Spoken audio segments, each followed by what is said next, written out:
Yeah. Okay.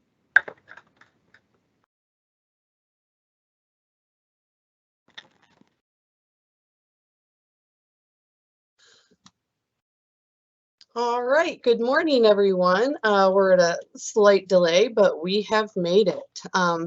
Welcome back to another Texas A&M AgriLife Extension Harris County Homegrown Lecture Series.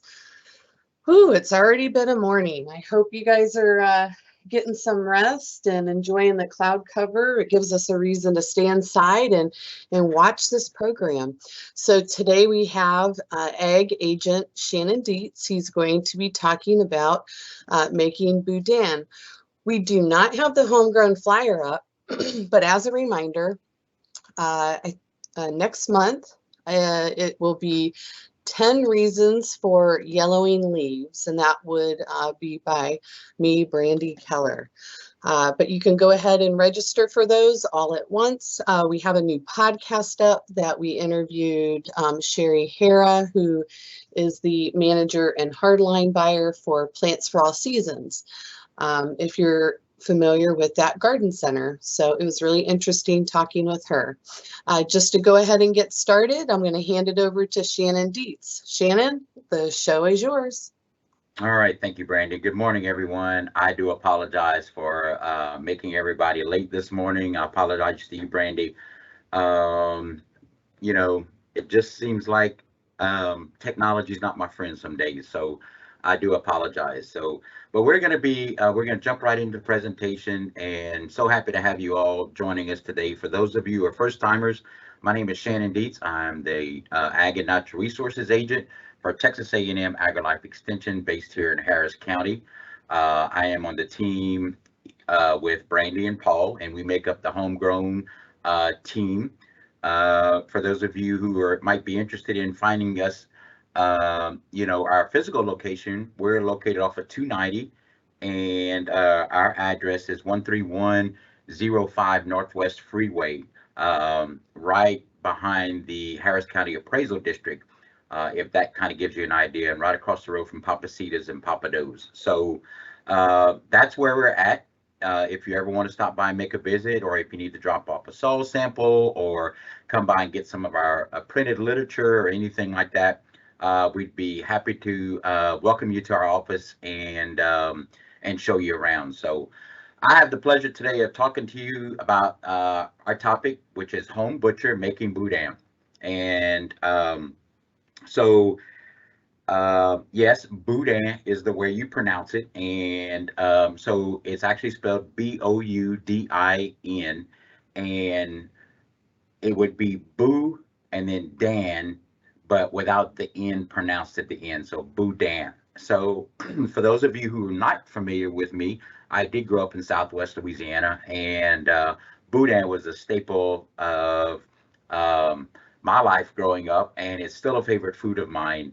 And we're going to get into it a little bit more today, giving you a recipe, and we're going to talk about some different versions of boudin and everything that goes along with it. We do have a recipe that we're going to be sharing, and I also do have two door prizes I don't want to forget about. So the door prizes actually are going to be, and you're going to have to fill out your name and whether you want to be included in the door prize on the survey, and it's going to be a refrigerated bag from Bear's Specialty Meats here in Houston. They have a couple different locations, and one is going to have a deboned chicken stuffed with boudin in it, and the other one is going to be a refrigerated carry bag that you can carry with you with a cookbook. So those are the two door prizes that we're giving out today. So make sure that you fill out the survey and include your information, your name and your email address if you want to be entered into that. All right, so we're going to go right on into it and talk about what is Boudin. I'm not sure how many of you are joining us today from the Houston area, or if you're outside of Texas, welcome.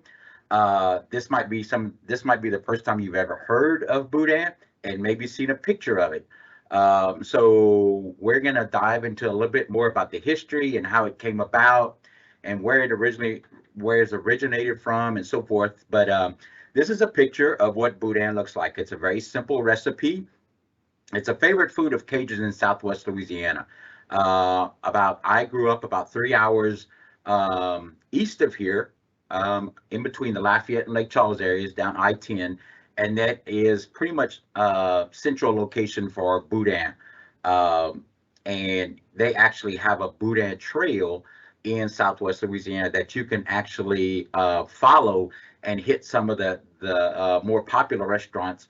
Boudin is found throughout Southwest Louisiana at restaurants, gas stations, meat markets, and so forth. So as many different locations that they have, or there are as many different varieties of Boudin that they have. Basically, Boudin is a mixture of rice, meat, pork meat, and a variety of seasonings. And it's enclosed in the original Boudin was enclosed in a um, uh, pig intestine, because whenever they butchered the pig, that's what they were casing from the gut, and that's what they used in the original. It's not found. That's not really used in production anymore, just because of the amount of boudin that's made. It's factory made now, so you can actually find boudin casing in a store. Um, and I'm meant to bring an example of the one that I have this morning, but it's usually like in a packet. It's not frozen, it's fresh, it's in water, it's in salt water. And so when you get it, you have to keep it in that salt water to keep it moist. You can't ever let it dry out, because as soon as it dries out, it becomes brittle. Just like when you cook in the boudin, it would crack and so forth. So if anybody needs information on where to find that casing or anything like that, feel free to shoot me an email after the presentation, and I can hook you up with where you can purchase those casings. So the history behind Boudin is really interesting. It was developed, like I said, in Southwest Louisiana by the Acadians. The Acadians were immigrants from Nova Scotia, Canada, and they were exiled, and they landed in the area of Southwest Louisiana, and they brought forth with them uh, their livestock and their ability to grow things. One of them was they learned how to grow rice, and they had pork readily available. During those times, there weren't a lot of refrigeration in the area, so a lot of things either had to be salted or it had to be cooked and eaten right away. So that kind of led to the product of boudin, where it was like a lot of the scrap meat and so forth from the boudin, from the pig butcher, which is also known as a boucherie. And that's a big tradition back in South Louisiana. And so a lot of the leftover meat that didn't go into the leg or the ham or anything like that, or the pork chops, was used to grind up and mix with the rice and everything. So sausage or not, so it really looks like a sausage. It is enclosed in a casing, and but the difference between the boudin and the sausage is predominantly the rice. You don't find rice in sausage mixtures. It's strictly a meat source, whether it be chicken, beef, pork, or anything like that, or a combination of those, and without the rice. So when you start inserting the rice into the recipe, that's whenever you have the boudin product. And I already talked about the ingredients and everything. It's actually not a bad meal for you. And when I say a meal, it's pretty much a complete meal, because it does have carbs, it does have protein in it, and it's not fried or anything. It's boudin is actually cooked and ready to eat whenever it is sold in the casings. So you can eat it actually cold, because the meat is cold. The meat is cooked already, so you can actually eat it cold, or you can heat it up. So a little bit about pork production in Texas and some other interesting facts before we get into boudin, because I always like to talk a little bit about ag literacy and increase your ag awareness and so forth about where your food comes from.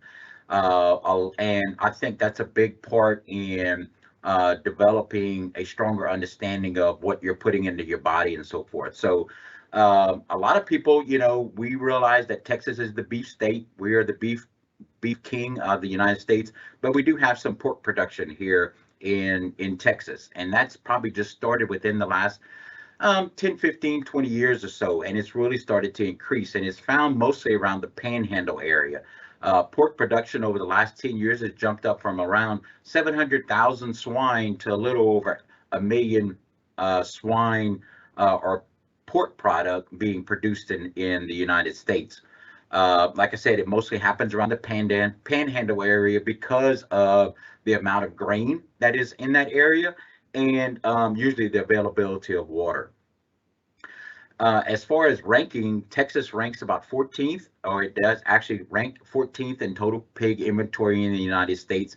And the top three pork producing states in the U.S., and some of you might know this already, but the first one is North Carolina. I'm sorry, the first one is Iowa, then North Carolina, then Minnesota. And it's kind of funny that Minnesota's thrown in there, but obviously Minnesota borders Iowa on the north side, and that's where in southern Minnesota is where you have a lot of your pork production that feeds in close to the Iowa border and so forth like that. This was a very interesting one. The country that produces the most pork in the world. I'll give you a couple of seconds just to think about that and see if you can come up with an idea. And it kind of threw me whenever I was doing the research on this, but the country that produces the most pork in the world is actually the highest consumer of pork in the world. And those two titles belong to China. China produces more pork per capita than any other place in the world. It's a highly sought after meat in China, and we've actually started opening up more trade with China to import or export actually more of our swine, our pork produce to China more than ever. So that's pretty interesting. And below it, we're going to go into that a little bit next. But you can see a real rough draft of the carcass of a pig. And basically everybody knows the head, the loin, the leg, and so forth. But we're going to get into that into the next slide. Did you know? So the next time you're at the grocery store at H-E-B or Kroger or Walmart or anything like that, I just kind of wanted you to be aware of the product that you're buying and where it comes from on the hog. Probably some of the more popular products, and we're going to get into this in a couple more slides. Everybody pretty much knows where the ribs are at. Baby back and spare ribs, they come from the loin area. That's where your country style ribs come from. A lot of people use those in crock pots with sauce and so forth like that. Your leg, obviously, that's real popular in the spring and so forth. That's where all your hams come from around Easter time. I was actually at H-E-B yesterday, the day before. They had a really good sale going on because they were cleaning out their inventory of what they had left over from Easter and so forth. So if you shop at H-E-B or if you have an H-E-B close by, you go and check out the sale. I think there was a $10 off coupon for the hams in that area. And a lot of those hams now become spiral sliced. So that is based on consumer reviews and so forth.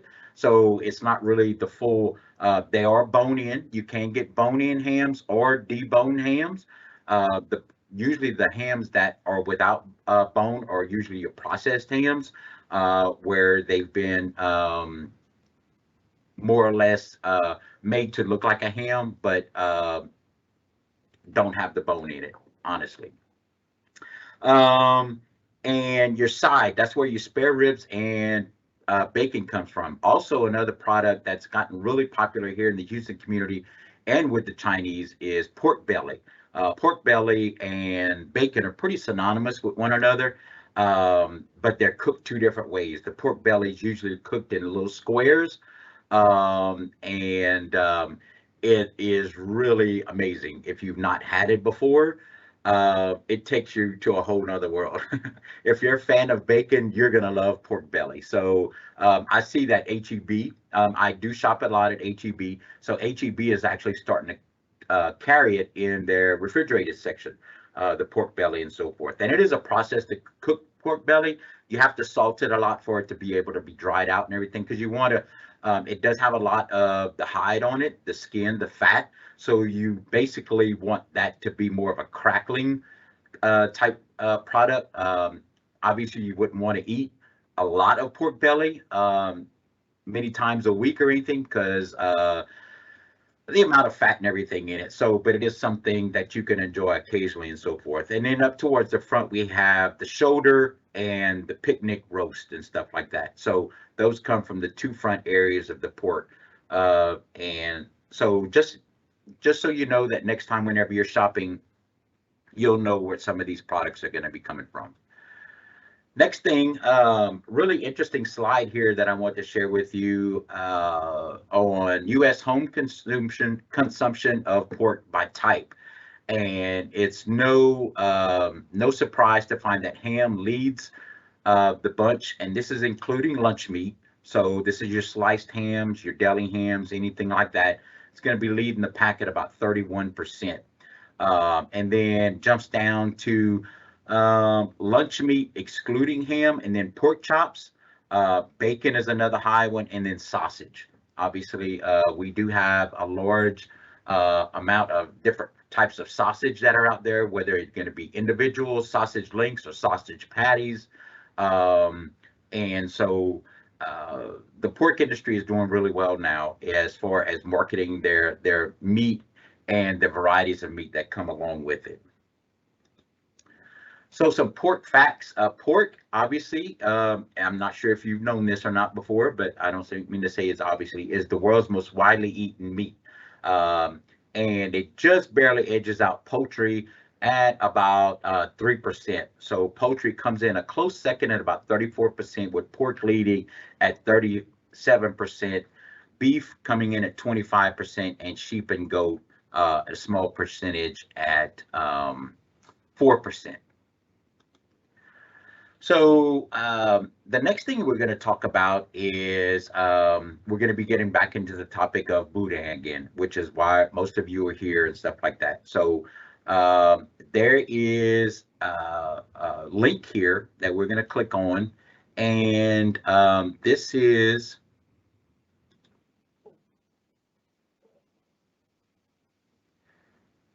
a really good resource for people who want to find out a lot more about Boudin that we don't have time to cover today. It is produced by a guy back in Louisiana, and so if you have time, you'll be able to go back and watch this YouTube video, or if anybody wants the link. I'm not sure if, and I apologize, if anybody can't cut and paste that link, or if Lily or Brandy can do that. I'm not sure. If you can't, email me directly, and I can definitely provide the link to you for Shannon. future reference. But it's really Shannon. good resource. It goes down and talks a little bit more about the Boudin Trail. It talks about Scott, Louisiana, which is the Boudin capital of the world now, and we're going to be watching a video shortly, and the mayor is going to be talking about it. Scott actually has probably in his vicinity, which is probably about 4 hours straight down I-10, just before the Lafayette area, probably has at least 10 different areas or restaurants or food markets or meat markets that have their own version of Boudin there in the area and stuff like that. And then if you scroll down a little bit more, it has the recipe that I'm gonna be sharing with y'all. And so anyway, just want to share that with you. And I know you don't have time to write all of that recipe, but we're gonna go through it next, which is right here. And then so what we're gonna do is I'm gonna walk you through, and I apologize if some people kind of, my vision was to actually show you how to do step-by-step process of making Boudin and everything, but it is so time consuming. It usually takes anywhere from 2 to 3 hours at least to complete the project and stuff. So I was probably a little bit more ambitious and figured out how to break it down and stuff like that. But I do have some videos that I'll show you that actually goes through the steps. And what we're going to do right now is actually going to just walk through the recipe. And okay, thank you, Brandy. Um, from this is a smaller version, so a lot of the recipes that are out there really produce a lot of boudin. Like I'm talking about, like, 30-40 pounds, usually, because this is usually coming from a hog butcher and so forth like this. So this one's really good because it breaks it down and it's on a much smaller version. So the ingredients that are used in this particular recipe is 1 4 to 5 pound pork shoulder. If you remember back in the video, we talked about like how the original boucheries, or the butcher of the pig, used a lot of the scrap meat and so forth like that. Now they're using more premium pork cuts in the boudin, and so you don't have a lot of those scraps and everything. So for people who are kind of uneasy about eating boudin and everything, you're actually getting roast meat. You're getting quality premium pork meat that's actually either been shredded or ground up, and so there's no debris or anything found like that in the meat. So 1 4 to 5 pound pork shoulder. We're going to need some water for braising and boiling. So get you about a couple gallons of water to be on standby. You're going to need 1 pound of pork liver. Now, not everybody's a fan of the flavor of pork liver, so this is something you can definitely omit if you'd like to.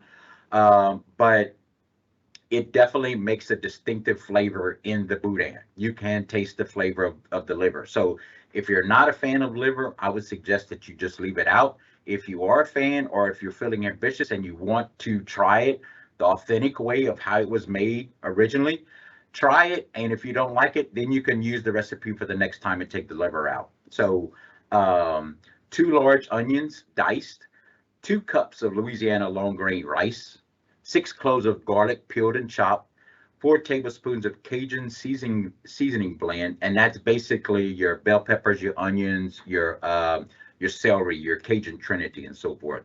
1 tablespoon of cayenne pepper, 1 cup of diced green onion tops, some kosher salt and fresh ground black pepper, and some hot sauce.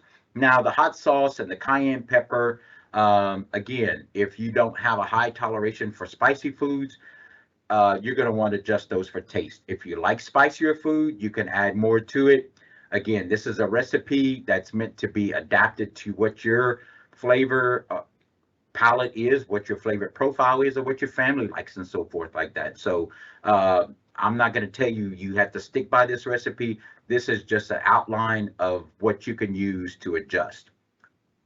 So next, we're going to go through the steps on how we do this, and it's not a complicated recipe until we get to the part where you're actually stuffing the rice and pork mixture into the casing, and we're going to talk about that in a minute. But there are a couple different ways that you can actually cook the pork before you start shredding and everything. So some people, you can actually boil it in water on top of the stove, or you can braise it in the oven. So it's up to you. They're both going to be done the same way. It's completely your choice. I've seen it done both ways, and you can't tell a difference. There's not a difference in taste or anything.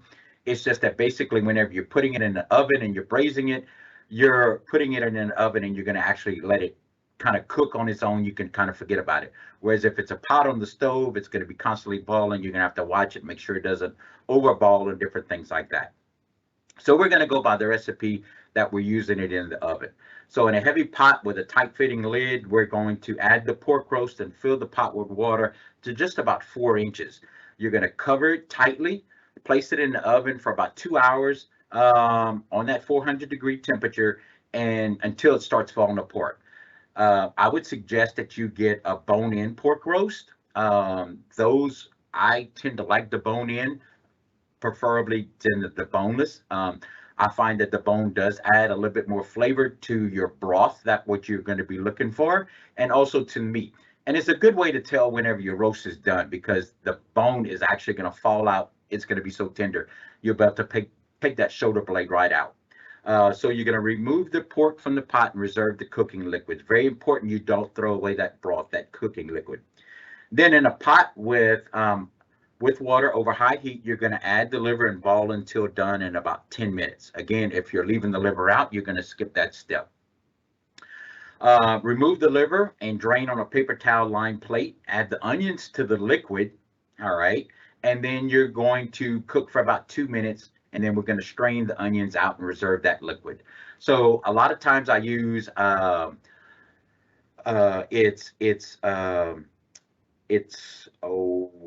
can't remember the name of it, but it's almost like if you're cooking Chinese food, and it's almost like a spatula, but it's a web-based spatula, something that has usually a pretty big any type of sieve or strainer or anything like you can use to get those onions out. In the meantime, you can have your rice cooked already, and you're going to cook that according to package directions, not decorations, but directions, whether you're going to be using a rice cooker on the counter or if you're going to be cooking it on the stove. I would not recommend using instant rice. I would use cooked rice. Okay, instant rice is going to give it a different, and you also want to use long grain rice if you can. Long grain rice is going to tend to hold together better. It's going to have that stickier component, which you want in Boudin, where it's not going to be so loose like a medium grain or a small grain or anything like that. And then right here, the next step in a food processor or food grinder, so either one of those, and we're going to talk about that more on the next step. You're going to combine the meat and the liver along with the onions and garlic until it reaches a smooth consistency, smooth yet chunky consistency. And be careful not to over process it that you get mush. All right, so there's going to be a fine line that you're going to watch that, and you'll know the difference because you just want it like in that pellet form kind of type thing, or almost like a rice dressing or dirty rice, what you call around here. So once you have all that liver and the onions and the pork meat mixed and everything, you're going to incorporate the cooked rice in a ratio of about 80% meat to 20% rice. Again, this is per your preference. If you want half and half and you want more rice in it for it to go out, for it to stretch further, you can do that. Or if you want more meat in your Boudin, you want to keep to this ratio and so forth like that. So a lot of people have different versions of this. And again, the 80-20 is just kind of a guesstimate. You don't have to be scientific about this. You just mix it in until you find like you have a good ratio that you want. Next, you're going to gradually add some of that cooking liquid until the mixture is moist, because once you add that rice in there, it's going to start to dry out and everything. So you're going to add that in there. If you can, wear some disposable gloves, mix it by hand. That helps a lot, or mix it by spoons and so forth, but make sure you get all those clumps of rice mixed into that rice mixture. You don't want to leave any clumps of rice together where you're going to have that show up in your Boudin and so forth. Then you're going to add your Cajun seasonings to your preference, cayenne, green onions, and so forth. Add your black pepper, salt, and hot sauce to taste, and evenly incorporate all that mixture, the ingredients together. Then at this step right here is where we would stuff the mixture in the sausage casing using your preferred sausage stuffer. And then that's basically it. And so I have some videos that we're going to go through, and it's going to actually show you the process of what that looks like and so forth. So a couple things that I want to share with you at this point is whenever you have Boudin ready, or if you're buying Boudin, or if you're making it and you let it cool off and you want to use it for later, some ways that you can heat your Boudin without it busting. Keep in mind that the port casing is very thin. It's not thick by any means, so it tears real easily, it busts real easily. So whenever you're reheating it, like say for example, one way of reheating Boudin is in the microwave. You never want to put it for more than like 30 seconds or anything if it's defrosted already, because it will burst in the microwave. And that casing is not as strong like on a sausage, because you have that rice in there. That rice is going to expand with the steam and everything, and that's what's going to cause the casing to explode. The same thing for poaching it. Putting it in a pot in just a couple, maybe about an inch of water on the stove top. Let that come to a simmer, not boil or anything, and then you're going to heat it that way. So that's another method. You can always grill it. That's one of my favorite ways to do it now. If you've never had grilled boudin, um, you need to go out and get you some boudin and try it on your barbecue pit. Again, be careful with the heat because it will easily bust. You don't need to leave it on there very long, and you always want to put it on when it's thawed or defrosted already. So you never want to put it on or do any of these options whenever it's frozen, obviously. And so, like I said, the microwave, and then the last one, you could always heat it in the oven, about 300 degrees, and just for a couple minutes, and you're going to get a crispier casing on this one. So some people like that, and it's very easy to break off. Like whenever you bite into it, it's not like you have to bite into it and tear it off or anything. It'll definitely break off and come in, and separate in your mouth. So the next thing I want to talk about is the sausage stuffers. And, oh, I forgot to add my text to the title slide there, or it didn't take, so I apologize about this. So this is some examples of items that you can use for home-based if you're making small batches of boudin. You'll see on the video slide, or the slide here, we have three popular options. The first one is the one that I kind of grew up with, is over on the right-hand side, the meat grinder, the hand crank, that all my grandmas and grandpas had, that had a vise on it, and it attached to the table. And when you were done with it, you would unscrew the attachment, and you would take it off and go put it in the dish shed or the washroom or whatever until the next time. And then the opening on the top is where you put the meat in, okay? And then you turn that hand crank, and then it comes through that nozzle, and then that nozzle is where you would have the casing slid on. And again, like I said, we're going to talk about that, and we'll show you that in the video. The next option, which is really popular now because it seems like a lot of people have the KitchenAid mixers, they do have the attachment for making sausage or boudin with it. Some of you might have that already. If you don't, they do sell them on Amazon. And then the last one is actually just a version of the two of them together. I'm going to click on this link here for Amazon and just kind of show you some different options of, oh, I bet it's not showing. Okay, so Brandy or Lily, if y'all could share that link with them, that would be great. But it basically brings you to an Amazon page where there's different kinds. It depends on how much you want to invest. There are different price ranges for some of them. Some of them are really big. Like if you plan on doing this for like a small business or something and you really want to get into it, you can do it that way. Some of them are more kitchen friendly, like I said, like a couple of these here. So if you have questions or if you need more information on that, again, I'm always here that you can ask questions about that later on. So what we're going to get into now is I have a couple videos, and these are all taken back in Southwest Louisiana, and this kind of shows you the traditional methods of what boudin, how it was evolved, how the history came about, and actually the process of making boudin and so forth. So I do want to give everybody a warning that the preceding videos may contain some graphic images of a livestock, obviously being pork, swine, processing, and meat handling. If you find this offensive, please do not watch.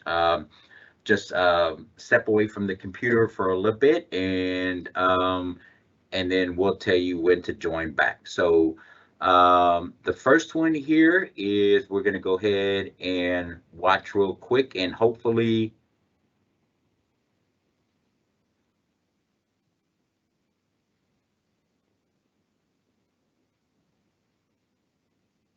Brandy, are you able to see the video? No. Simple recipe: the pork, the onions, rice, Cajun seasoning, and stuff. They're gonna. But you can't see it. I don't see it.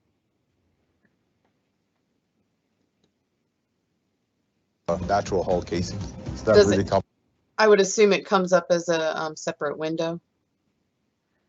Yeah. I thought, okay. I guess I messed up. Well, okay. Well, you can go ahead and share, just change out the screen. Change out the screen. Yep, just share the video, and we'll just for the viewers, just so you know, like between stages, it'll say that there's just no content on the screen, but it shouldn't last very long.